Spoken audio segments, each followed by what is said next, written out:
Ndị phone pụta ka ndị akwụrụ ụgwọ sete ihe ka agbakọ m onye odogwu bụ ubu oru na balance na ya agbawa mba ledị ka isi nwunye m ọma na ndị emeka ọfọ biko ndị ji phone zenụ biko nụ ana m echi gị official one ka ndị akwụrụ ụgwọ si ihe akwụrụ ụgwọ fọ were nwaanyị na-agba egwu ụgwọ na-agba nkwụ eyelash adị na ihe a okay so now eyelash ka ịgbakarịzi onye na-agba nkwụ na egwu biko otu isi eme biko ndị na-ese senụ the important ones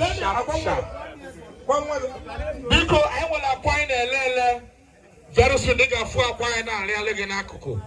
Feel free to patronize those eggs. Golden eggs. Golden eggs.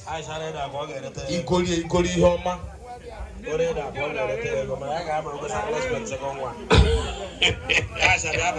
So make up a blue go